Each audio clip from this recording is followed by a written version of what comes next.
So much for sharing that with us. I want to talk to you all today about a mystery, about a kind of a mystery of history. You know, there's a lot of mysteries that have taken place through the history of the world. One of the greatest took place on July 2nd, 1937, when Amelia Earhart's plane went missing. She was crossing the Pacific.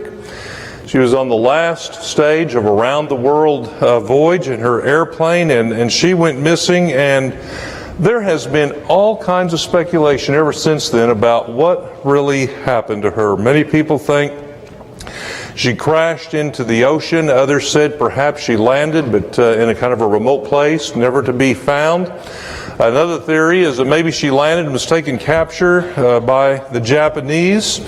But this has been the subject of articles, of books, of research parties, of movies. So many people through the years have wondered what in the world happened to Amelia Earhart.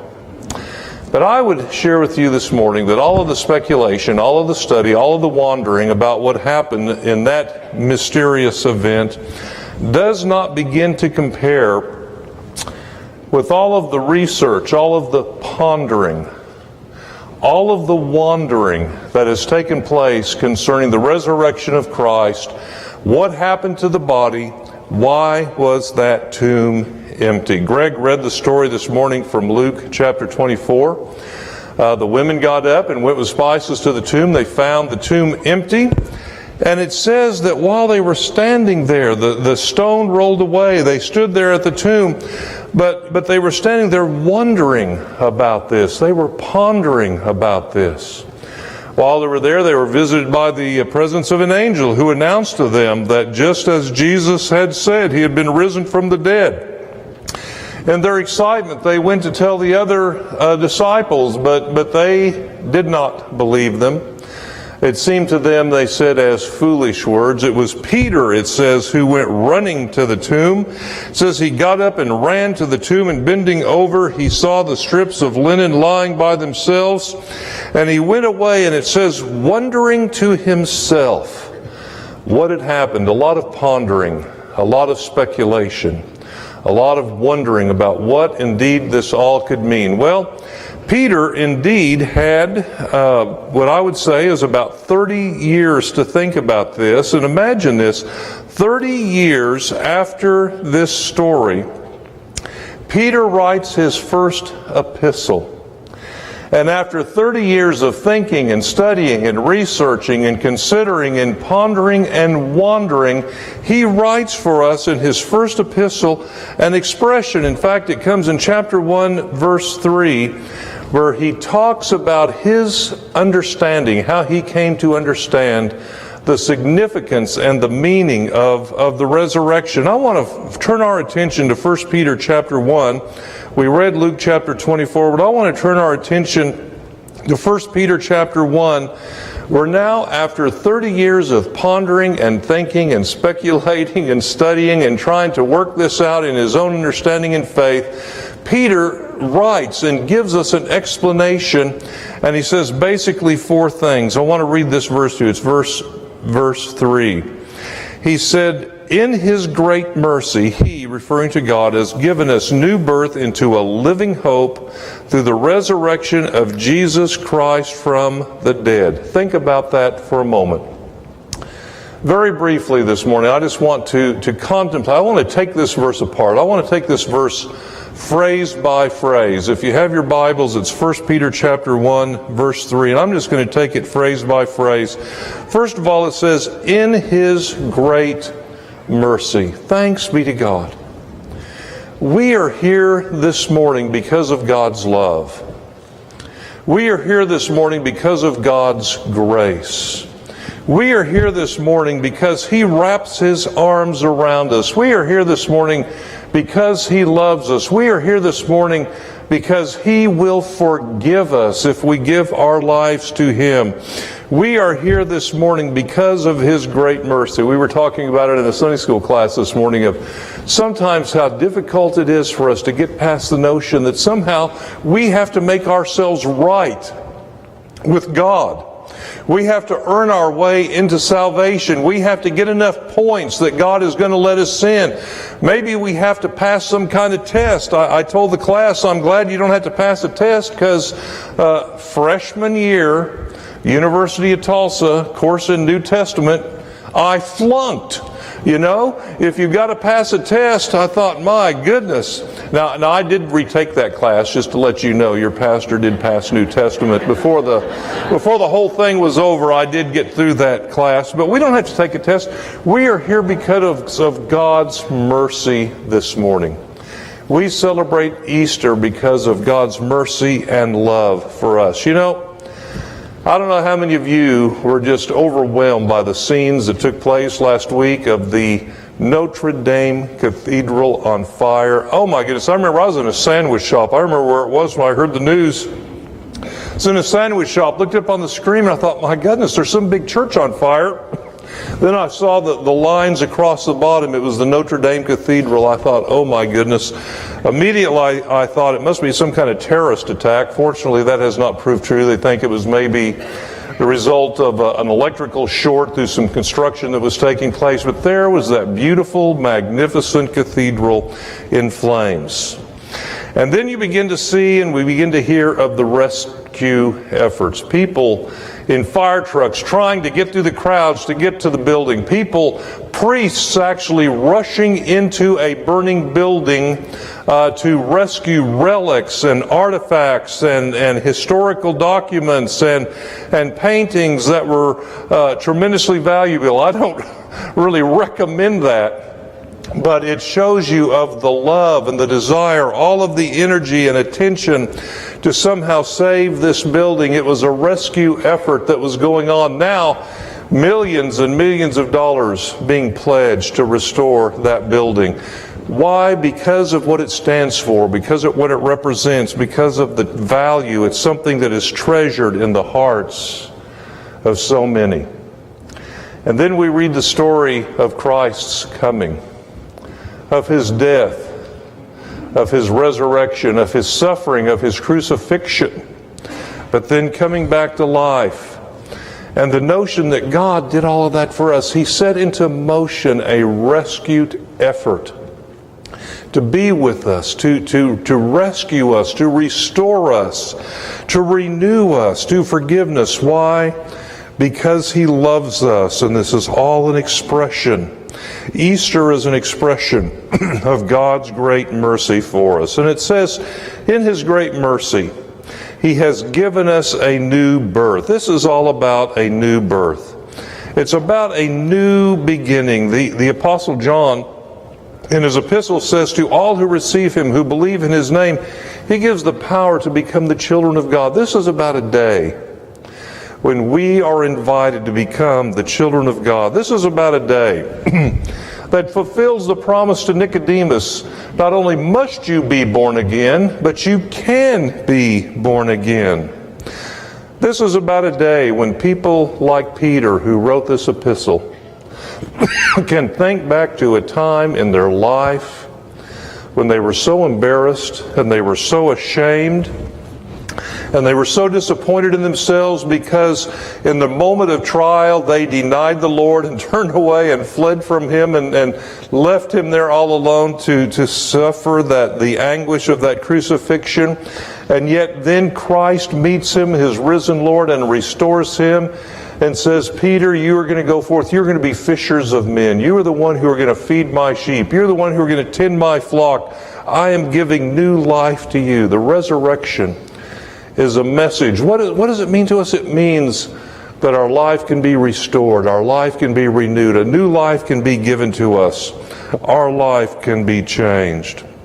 I remember one day, several years ago, I was working for the Board of Ministry for the Methodist Church, and I was a psychological assessment coordinator. And one of my jobs, as we had candidates for ministry coming to us, was to run the background checks on the various candidates. And when the background checks would come in, I would look through them and see if there was anything of note or concern. If there was, I'd pass that on to the chair of the Board of Ministry or to the appropriate district superintendent. I remember getting the background check back for one of our candidates that day, and as I looked through it, I thought, oh my gosh, it's got to be a mistake. That happens every once in a while.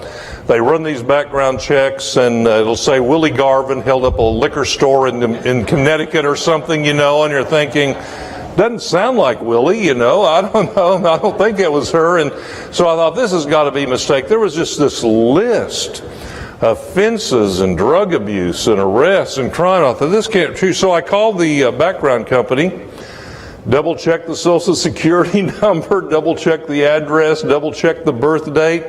Said, no, this is this candidate. Oh my gosh, we've got some kind of serial criminal trying to become a minister in the Methodist Church. And so I called the district superintendent and I said, I need to give you a word of warning. I need to alarm you. When you meet with this candidate, significant problems have come. They said, he said, you must be looking at the background check. And he named the name and he said, yes, that's right. How did you know? And he said, well, Alan, I'm sorry I didn't give you a warning. He came from our Redemption Church. That's an ex-felons program. He does have an extensive background. He does have an extensive criminal record. But we know about all that. He has served his time. He is in our redemption program, and he has given his life to Christ, and now he wants to serve in ministry in the Methodist Church. And I said, wow. I said, can he do that with this record? And he said, well, the fact of the matter is, Alan, he says, if we could give him another name, we could start him over, because he said the person that you're reading about there in that report is not the person he is today. He has been born again. His life has been redeemed. He has been transformed. He has been touched by the mercy of God. He has been changed in incredible ways. He has been given new life through the power of the risen Lord. Thanks be to God. And I thought to myself, if that can be this man's story, that can be almost anybody's story. That no matter what goes before us, no matter what challenges, no matter what failures, no matter what bad decisions in our life, we can be born again. Our life can be made new. We can be given the opportunity to start over in our life, in our spiritual life, in our walk with God. And so it says, in His great mercy, He has given us a new birth into a living hope. This is not just a new life. It is a new way of life. It is a new manner of life. It is a new attitude in life. This is not a life filled with sorrow and defeat and guilt and shame and despair. No, this is a life that is filled with hope. We have been born again to a living hope. We have been born again to a hope-filled life. Now we are people of hope. We know that there are promises that are applicable to us today, and there are promises yet to come, and that God is leading our life, and that He has a place for us, and He has a plan for us. And we can live in joy because there is a hope that embraces our life, and that hope is a reality to us today. Yesterday I spent the entire day at a workshop listening to Joyce Baptist. I wanted to tease her. Her name is Joyce Baptist. I said, I've heard of John the Baptist. I've never heard of Joyce the Baptist, but I couldn't quite bring myself to try that out on her. I didn't know how she would take that.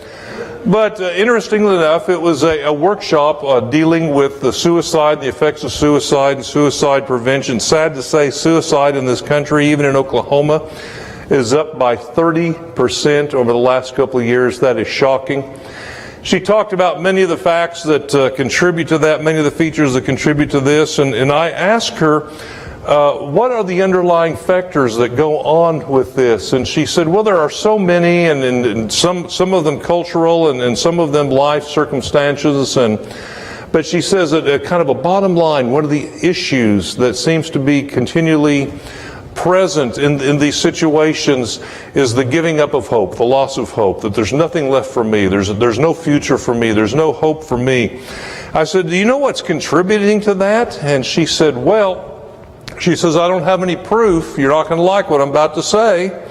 She says, I don't have any proof, but I've got some suspicions, and she went into a couple of them, but she said that one of the big ones, she said, she thinks is social media. And I said, really? Why would you say that? And she said, just think about it. What do people constantly post on social media? They're having a great meal. Click, we take a picture. Here's my great meal. And of course, you're sitting around and you get that post and thought, oh my gosh, my friend's having this great meal and I had a banana and a hot dog, There's something wrong with my life. I got a promotion today. Here I am with my boss and I'm going into my new promotion, and how wonderful that is. And yet I haven't got any promotion. In fact, I'm not sure where I'm going in my career. And here I am skiing on the mountaintop with my family. Life's just wonderful for me. And she said there is this constant barrage of messages that come in that everybody else's life is spectacular and wonderful except for ours. And must be something wrong with me. I just am not getting anywhere. My friend has 1,722 friends on their Facebook. I only have 125. What's wrong with me? Something's wrong with me. She said it's just one of the factors, she thinks, with this constant message that everybody else is doing better, everybody else is better, something's wrong with us. She said it's one of the factors that leads, she says at times, to this sense of just I'm giving up. There's no hope for me. And I wish that anybody who has been saying that to themselves, I hope and pray that you can hear the message that Peter proclaims today, because he was thinking about this for 30 years. And after 30 years of wondering about this, he says, God in His great mercy, because He loves us so much, has caused us to be born again, that we might have a living hope.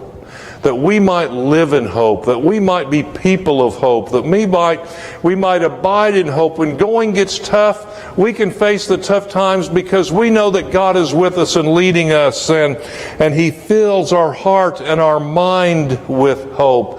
And we are Easter people, and Easter people are people of a living hope. And then he goes on to say that all of this has taken place through the resurrection of Jesus Christ from the dead. It's the most studied and one of the most confirmed facts of history. Oh, there are those who scoff and deny. There are many that just want to ignore. They don't want to think about it. But I want you to think about this. Peter and Paul eventually, and all of the other disciples, almost every one of the disciples, all of whom fled at one time from Christ and fled from being His followers. We know that they were not by nature just natural born courageous kind of individuals. They had their fears, and they could be intimidated, and they could be shaken, and they had their ups and downs. And yet they came to such a conviction in their life. They became so convinced that Christ had given His life for them and had been raised from the grave to give them new life. So convinced they were of this, that each and every one of them in due time gave their lives. Most of them were martyred, suffered terrible martyrs' deaths because of their conviction, because of their convincing, because of their knowledge and sure faith that this resurrection was a historical reality and they had experienced in their life. And so they said, yes, now we have hope, but it's not a hope based on whim or happenstance or just kind of mustering up enough emotion within us. We have a hope for the future because we are living our life through the power of the resurrection of Jesus Christ from the dead. There are many things, no doubt, that we wonder about today. Many unsolved mysteries in history. The resurrection of Jesus is not one of them. Many things that we wonder about today, and mainly, perhaps, what does this mean to us?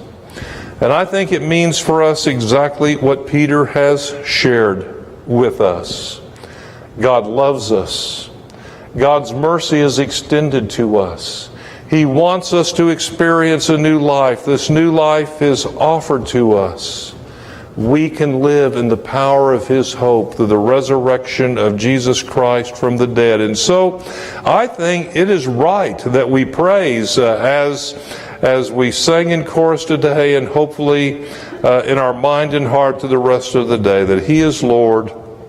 He is Lord. He is risen from the dead. He is Lord. Every knee will bow. Every tongue will one day confess that Jesus Christ is Lord. Thanks be to God for the risen Lord.